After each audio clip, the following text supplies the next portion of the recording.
নমস্কার বন্ধুরা, Surajit food and ব্লকে আপনাদের সকলকে জানাই স্বাগত। আজ বানাবো ঘরোয়া পদ্ধতিতে এবং খুব কম উপকরণ দিয়ে দম চিকেন বিরিয়ানি। চলুন তাহলে দেরি না করে শুরু করে দিই। ভাত করার সময় গরম জলে ভিনিগার, লবণ এবং গোটা গরম মশলা দিয়ে 80% চাল আমি সেদ্ধ করে নিয়েছি। তারপর লাগছে আমার বেরেস্তা বা পেঁয়াজ ভাজা। তারপরে ডুমুডুমু করে আলু কেটে আমি বেরেস্তা তেলে ভেজে নিয়েছি সামান্য রং এবং লবণ দিয়ে। এই লিকুইড মশলার মধ্যে দুধ, কেওড়া জল, গোলাপ জল, বিরিয়ানি মশলা, সামান্য লঙ্কার গুঁড়ো, লবণ, সামান্য চিনি এবং আতর যোগ করেছি। তারপর লাগছে আমার বিরিয়ানি মশলা A to Z, যেগুলি আমি বিরিয়ানিতে ব্যবহার করেছি। লাগবে ঘি, লাগছে টক দই। তাই সর্বপ্রথম কড়াই গরম করে কড়াইয়ে তেল দিয়ে আমি ফোড়ন হিসাবে গোটা জিরে এবং গোটা গরম মশলা দিয়ে নিয়েছি এবং ফোড়নটা ভাজা ভাজা হয়ে এলে ওর মধ্যেই আমি বেটে রাখা আদা, রসুন এবং কাঁচা লঙ্কা পেস্টটা দিয়ে দেব। ভালো করে নাড়াচাড়ার পর আমি একে একে লঙ্কার গুঁড়ো,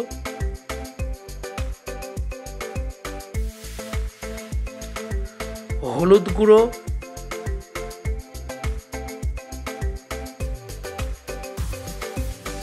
এবং স্বাদ অনুযায়ী লবণ যোগ করব। তাছাড়া আরও টেস্ট আনার জন্য আমি এখানে টমেটো কেচাপও কিন্তু ব্যবহার করেছি। আপনারা পারলে এখানে কাঁচা টমেটো ব্যবহার করতে পারেন এবং সব মিশ্রণটিকে ভালোভাবে নাড়ব যতক্ষণ না সেখান থেকে এইরকম তেল ছাড়ে। এবং ওই মশলা মিশ্রণটির ওপর আমি 100 থেকে 150 গ্রাম টক দই দিয়ে ভালো করে নাড়াচাড়া করে নেব, যাতে সমস্ত মশলার সঙ্গে টক দইটা ভালোভাবে মিশে যায়। এবং এই সময় অবশ্যই গ্যাসের ফ্লেম আপনারা কম দেবেন। মশলাটা কষে আসার পর যখন এইভাবে তেল ছাড়বে তখন মশলার মধ্যে আমরা ওপর থেকে বিরিয়ানি মশলা, ঘি দিয়ে আবারও অনবরত মশলাটাকে নাড়তে থাকবো। মশলা আমার প্রায় কষা হয়ে গেছে এবং ওপর থেকে মুরগির মাংস আমরা দিয়ে দেব এবং সেটাকে আমরা আস্তে আস্তে নাড়তে থাকবো।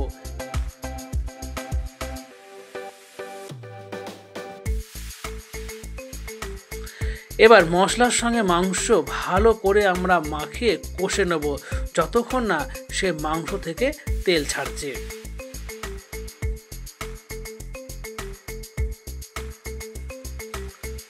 দেখুন কত সুন্দর কালার লাগছে আর খেতেও কিন্তু হেভি হয়েছে।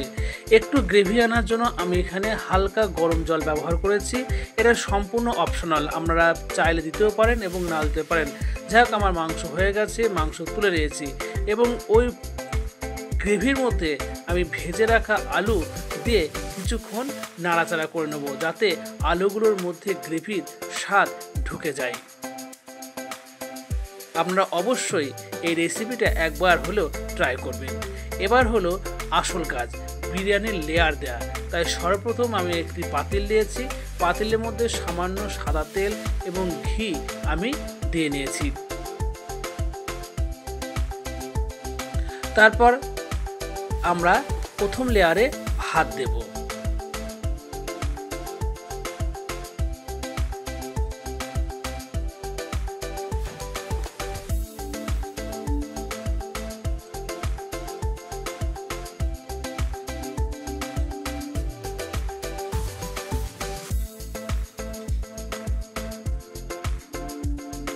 যাক, আমি ভাত দেওয়া হয়ে গেছে এবং চারিপাশটা সমান করে নিচ্ছি।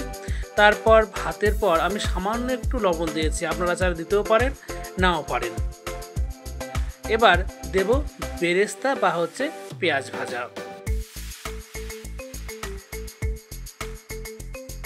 তারপরে দেব বিরিয়ানি মশলা,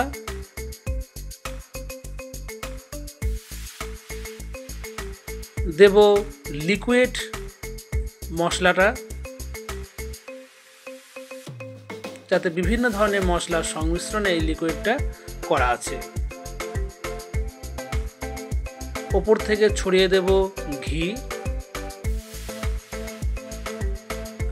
এরপর দিয়ে দেব মাংস।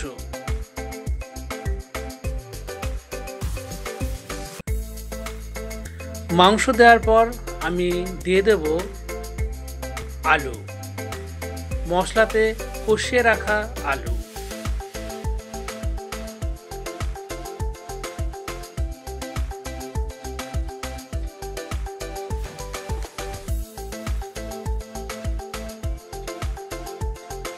তারপর আবারও উপর থেকে ভাতের লেয়ার দিয়ে দেব।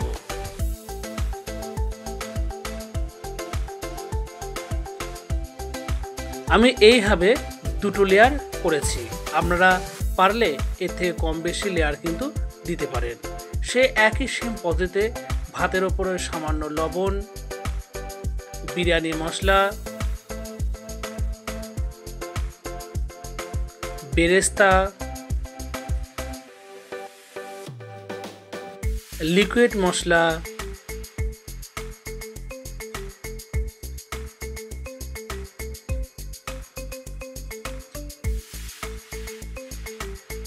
ঘি, মাংস ও আলু আবারও দিয়ে নিয়েছি।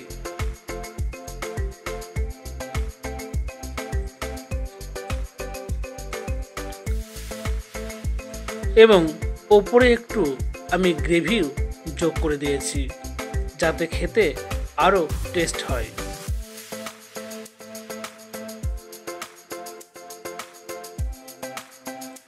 সত্যি বলছি, এই বিরিয়ানিটা এত টেস্টি হয়েছিল কিছু বলার নেই, যা দোকানকেও হার মানিয়ে দেবে। যাই হোক, এবার যাবতীয় যা ভাত ছিল আমি দিয়ে ওপর থেকে লিকুইড মশলা, বেরেস্তা সব কিছু দিয়ে, এমনকি চিকেনের যে গ্রেভি সেটাও দিয়ে আমরা দেব দমে। সর্বপ্রথম এরকম মিডিয়াম জালে আমি 10 মিনিট রেখেছিলাম। 10 মিনিট পর আমরা কড়াইতে গরম জল করে নিয়ে তার উপরে হাঁড়ি এবং তার উপরে একটা ওয়েট দিয়ে আমরা আধ ঘন্টা ভাপ দিয়েছিলাম। তারপর এটা হলো আমাদের ফাইনাল লুক। দেখুন কত সুন্দর লাগছে। আমার ভিডিওগুলি ভালো লাগলে অবশ্যই আপনারা লাইক, কমেন্ট এবং শেয়ার করে পাশে থাকবেন। অবশ্যই সাবস্ক্রাইব করতে ভুলবেন না। আজ আসি, আবার দেখা হবে। নমস্কার।